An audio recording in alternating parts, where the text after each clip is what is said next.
மருது மக்களாட்சி வருது. நல்லாட்சினா எடப்பாடியார் தான். வாக்களிப்பீர் இரட்டை இலையே. இனிமே கண்ணை மூடிட்டு கடலை எண்ணெய் வாங்கலாம்.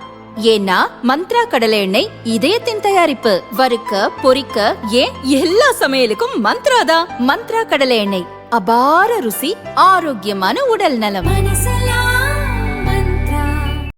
தேனி மாவட்டம் போடியில் பிரச்சாரம் செய்த அமமுக பொதுச் செயலாளர் டிடிவி தினகரன் அதிமுகவிலிருந்து திமுகவுக்கு தாவிய முன்னாள் முதல்வர் பன்னீர்செல்வத்தை கடுமையாக விளாசினார்.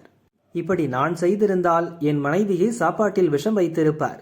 பன்னீர்செல்வம் வீட்டில் எப்படி விட்டார்கள் என்று கொந்தளித்தார். எம்ஜிஆர் 72 தாமரை கொடியை ஃபர்ஸ்ட் ஏத்தினார்ல, அப்பயே கூட இருந்தவன் இப்ப எங்க போய் நிக்கிறாரு? ஸ்டாலினுக்கு கோயந்தா போட்டு நிக்கிறாரு போய். இந்த வயசான காலத்துல தேவையா அவர்களுக்கு? அதே போல அம்மா அவர்கள் 89ல மீண்டும் கட்சி ஒன்றான பிறகு 91 89ல இருந்து போராடி 91ல புரட்சி தலைவர் ஆட்சியை கொண்டு வந்தாங்க. அப்பெல்லாம் இந்த பன்னீர்செல்வம் எங்க இருந்தாருன்னு யாருக்கும் தெரியாது. 99ல நான் இங்க வேட்பாளர் வந்த பிறகு எனக்காக பணியாற்றியவர்களுக்கெல்லாம் அம்மா அவர்கள் எல்லாம் செஞ்சாங்க. அப்ப கூட அண்ணன் ஜெகே வந்திருக்காரு. அவருக்கு ஏதாவது செய்யுங்கன்னு தான் அவரை இப்ப தொழிற்சங்க செயலாளராக போட்டாங்க. அப்ப எனக்காக யாரெல்லாம் பணியாற்றினாங்களோ பன்னீர்செல்வம். இன்னொருத்தர் போய் எங்க இளையத்தின் எம்பி ஆயிட்டார காந்தியை வைத்து, நல்லா இருக்கட்டும். அவங்க அப்பா திமுக, அண்ணா திமுக ஒன்றிய செயலாளர். இவங்களுக்கெல்லாம் எப்படி தூக்கம் வருதுன்னு தெரியல. மனசாட்சின்னு ஒண்ணு இருக்கா? மனசாட்சியை வித்துட்டாங்களா இல்ல அவங்க வீட்டுல எப்படி இவங்களுக்கு எல்லாம் சாப்பாடு போடுறாங்கன்னு தெரியல. இடையில கூட இபிஎஸ் மேல கோபமா தினகரன் வந்து அம்மா மக்கள் முன்னேற்ற கழகம் திமுகவோட கூட்டணி போகுதுன்னு பேசினாங்க. வந்துச்சா இல்லையா? ஊடகத்துல கிளப்பி விடுவாங்களே. என்ன பல பேர் அணுகுனாங்க. அது உண்மை.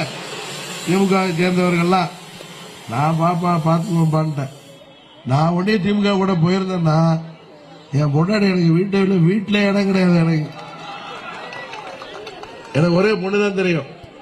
என் பொண்டாடி பொண்ணு என்ன வீட்டை விட்டே விரட்டி இருப்பாங்க. ஒழுங்கா கேட்கலன்னா சாப்பாட்டுலயே வச்சு கொடுத்துருப்பாங்க. உண்மையா இல்லையா? என் ஒய்ஃப் சொல்லிச்சீங்களா அந்த ஓட்டு கேட்க வந்துச்சா? மாமா பொண்ணுதான் என்னங்க அவங்க எல்லாம் வந்து பேசுறாங்க, நீங்க அதுக்கு தெரியும் என்ன பத்தி, நான் அதுக்கெல்லாம் பெப்பே கொடுத்துருவேன்னு. இருந்தாலும் இவெல்லாம் வர்றாங்க, வீட்டுக்குள்ள அளவு பண்றதே தப்பு, யாரும் பாக்குறவங்க தப்பா நினைப்பாங்க. அத்தை கூட இருந்து, அத்தைன்னா அவங்க புரட்சி தலைவர் அம்மாவை அத்தைன்னு கூப்பிடுவாங்க. அத்தை கூட இருக்கிறவன் நம்ம அத்தை பேர்ல கட்சி வச்சிருக்கீங்க, அம்மா பேர்ல கொடி வந்து அம்மாவுடைய படத்தோட கொடி போட்டுட்டு இருக்கோம். அதெல்லாம் செய்ய முடியுமா? ஆனா எப்படிதான் இந்த இவங்க வீட்டுல எல்லாம் இவங்க எல்லாம் அளவு பதவி இருந்து பணம் வந்தா போதும் போல இருக்கு, எங்க வேணாலும் போயிட்டு வான்னு சொல்லுவாங்க போல இருக்கு. அதே மாதிரி அதிமுகங்கிற ஒரு கட்சியில உச்சபட்ச பலன் அடைந்தவர் எத்தனை? இந்த கட்சியை வச்சு இவ்வளவு பேர் உழைப்பை வைத்து உச்சபட்ச பலன் அடைந்த ஒரு நபர் இன்றைக்கு திமுக வேட்பாளராக போய் நிற்கிறார்.